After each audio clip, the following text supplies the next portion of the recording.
Thank you. It's wonderful to be here in Buffalo and to be talking about an issue that is obviously very dear to my heart, drone warfare.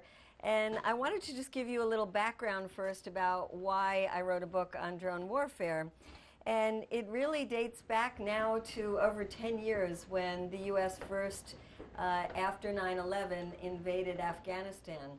And I don't know, some of you are too young to remember, but others of us might remember looking at our TV screens and seeing the pictures of these very fancy new weapons that we had, and this idea that we now had these precision weapons that would only target the people that we wanted to get and would not result in collateral damage. And it was almost a way to say to people, calm down, don't be worried, we won't be killing innocent people. So I was worried because I don't have a sense that the latest and greatest new weapon is going to protect innocent people, and went to Afghanistan 3 weeks after the invasion with several other colleagues. And it was before we even got into Afghanistan, on the border of Pakistan, that we found already people who would be considered collateral damage. The first young woman I met is somebody who sticks with me because she looked like my daughter. She was 13 years old, and my daughter at that time was 13 years old. And I felt an affinity with her and asked her if I could learn about her story, and she took me back to her home, and with the help of an interpreter, I learned that she had recently come from Kabul when the U.S. started bombing. Her family had lived on the outskirts of a Taliban compound, and her home was bombed by mistake. She was not there, and her father was not home, and in the house were her mother and 3 sisters and brothers. When they came home that evening, they found the whole house had been destroyed, and the only thing they found were pieces of flesh on the trees.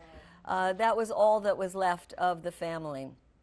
And of course she started crying as she retold the story, and also retold the story of her father, who was a big, strapping man, picking up the pieces of flesh, burying them, praying, and never speaking again, and never working a day in his life again. And at that moment, at 13, she found herself the head of a household with a mute father and 2 little brothers and sisters, and had to start walking, and walked in very dangerous territory through the Khyber Pass all the way into Pakistan, where she was living hand to mouth, begging on the streets of a very, very poor city. And I realized that no matter how precise our bombs are, no matter how smart these bombs are, they are still killing innocent people and leaving a lot of people suffering. So that's really the reason that I researched the drones, and the reason that I do this work is because I think as Americans we have to be thinking about the lives of people everywhere, not just our own children, that children in Pakistan or Afghanistan or anywhere are as precious as our own. The other reason I wanted to do this book is because I realized that now that we are 10 years into war, that the American people are tired of war, and that this has come out in poll after poll. In fact, the most recent polls show that it's not just Democrats or independents or Green Party members, it's Republicans as well. In fact, for the first time now, we have a majority of Republicans saying that the war in Afghanistan is not worth fighting, which is something very significant, because it's often hard for people when a war is going on and you still have American troops there to say this just is not worth fighting. And also we have to recognize that with this country in a financial crisis, more and more people are recognizing that these are now trillion-dollar wars that we've been in, that this is part of the reason our economy is in the shape that it's in now, and we just can't afford these expensive wars. And I think the government understands that, and is recognizing that if we are going to keep the wars going, it's got to be through other means. Not with the boots on the ground where Americans are killed, not with the expensive old way of doing war, but with a new way of doing war, and that is with drone strikes. Drone strikes are shown to the American people as a way to do war without putting our own soldiers at risk, because there is no pilot in the cockpit, and as an alternative to boots on the ground. I use the whole book to kind of counter those arguments, but let me step back for a minute and just talk about what are drones. So for anybody who doesn't know, drones come in all shapes and sizes. There are little bitty drones the size of insects. There are drones the size of birds. In fact, there are drones that are mimicking the hummingbird, different types of birds, dragonfly drones. There are drones that soldiers use to put in their backpacks and can launch them individually. And these drones go out and survey the terrain before the soldiers go. And then there are the larger drones, the size of a small airplane, the Reaper and Predator drones. Those are the ones that are being used in these lethal attacks. And they are made by a company called General Atomics based in Southern California. And then there are very, very big surveillance drones, like the ones called the Global Hawk, that are the size of a commercial airplane.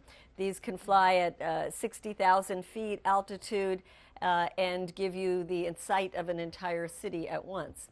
So there's all kinds of drones. Most of them are surveillance drones, but the larger surveillance drones can easily be equipped to be lethal drones as well.